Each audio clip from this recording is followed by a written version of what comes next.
రంగారెడ్డి జిల్లా కొత్వాల్గూడలో 85 ఎకరాల్లో హెచ్ఎండిఏ అభివృద్ధి చేసిన హిమాయత్ సాగర్ ఎకో హిల్ పార్కును ముఖ్యమంత్రి రేవంత్ రెడ్డి లాంఛనంగా ప్రారంభించారు.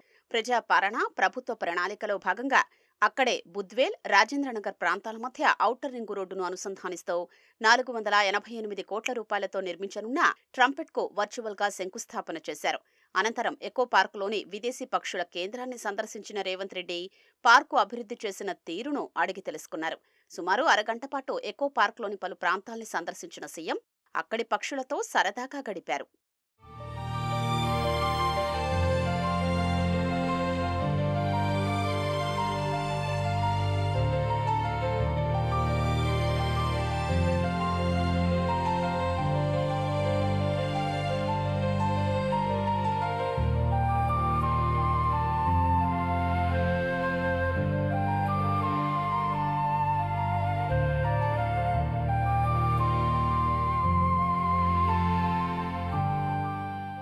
అనంతరం ఏర్పాటు చేసిన కార్యక్రమంలో మాట్లాడిన సీఎం హైదరాబాద్ శివారులో ప్రపంచంలోనే అత్యంత గొప్ప నగరాన్ని నిర్మిస్తున్నట్లు తెలిపారు.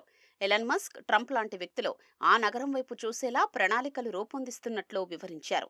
హైదరాబాద్ మహానగరం ప్రపంచంలోనే సుందరమైన నగరమని, ప్రపంచ స్థాయి నగరంగా అభివృద్ధి చేసుకోవచ్చని ముఖ్యమంత్రి రేవంత్ రెడ్డి అన్నారు. కాలం మారింది, మన భవిష్యత్తు మారుతుంది. భవిష్యత్తు మారినట్టుగా మనం అభివృద్ధి చేసుకోవాలి.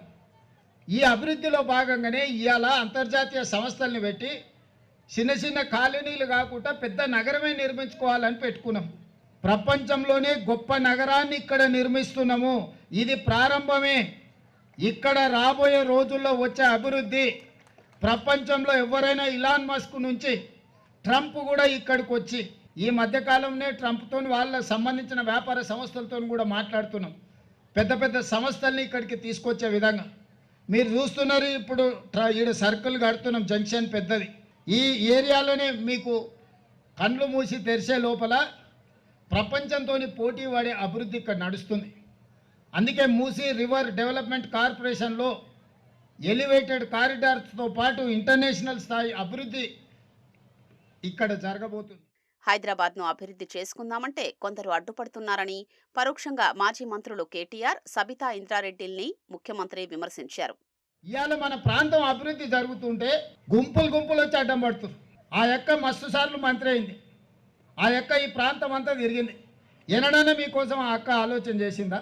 ఇవాళ మీకు మంచి జరుగుతుంటే ఎంబడి తీసుకొని వచ్చి అందరినీ ఇడ తిప్పి చూపిస్తుంది అక్క. ఆ అక్క ఎవరో మీకు తెలుసు, నాకు తెలుసు. మీ నాయకులకు కడుపులో మంట ఉండొచ్చు. నేను చేయలేని ఇంకోటి చేస్తే అప్పుడప్పుడు పిల్లలు ఉంటారు, వాన పడ్డప్పుడు పిట్టగూళ్ళు కడితే వాడిని గట్టనికి రాక ఎవడని కడితే దాని మీద దుంకి పలగొట్టేసి ఉరుకుతాడు సందులో. గట్లనే ఉంది. నేను ఏదైనా చేయబోతే కేటీఆర్ వచ్చేసి నేను అన్ని నువ్వు ఏం చేస్తే అది నేను అడ్డం పడతా అని. ఇట్లాంటివి మానేయండి. యూపీలో గంగా, గుజరాత్లో సబర్మతి, ఢిల్లీలో యమునా నదుల్ని ఎలా అభివృద్ధి చేశారో హైదరాబాద్లో మూసీ నదిని కూడా రూపురేఖలు మారుస్తామని పునరుద్ఘాటించారు. అభివృద్ధి చెయ్యాలంటే కొంత భూములు అవసరమని పేర్కొన్న ముఖ్యమంత్రి అందుకోసం భూములు కోల్పోయే వారికి తగిన పరిహారమిచ్చి ఆదుకుంటామన్నారు. మూసీ చుట్టూ వ్యాపార సముదాయాల్ని ఏర్పాటు చేసే నైట్ టూరిజాన్ని తీసుకొస్తామన్నారు. తద్వారా యువతకు ఉద్యోగ అవకాశాలు పెరుగుతాయని రేవంత్ రెడ్డి వెల్లడించారు. రాబోయే రోజుల్లో శంషాబాద్ కేంద్రంగా దేశంలోని ముఖ్య నగరాలకు బుల్లెట్ ట్రైన్ పరుగులు తీస్తుందన్నారు. మరి రీజనల్ రింగ్ రోడ్డు కట్టాలన్నా, రేడియల్ రోడ్స్ వేయాలన్నా, బుల్లెట్ ట్రైన్ నిర్మించాలన్నా ఎవరితో ఒకరితో ఏదో కొంత భూమి తీసుకోవాల్సిన పరిస్థితి. భూమి పోయిన దుఃఖం ఉంటుంది, కానీ ఇంకో దగ్గర అంత భూమి కొనుక్కునేటట్టు మీకు మంచి నష్టపరిహారం ఇప్పించే బాధ్యత నాది.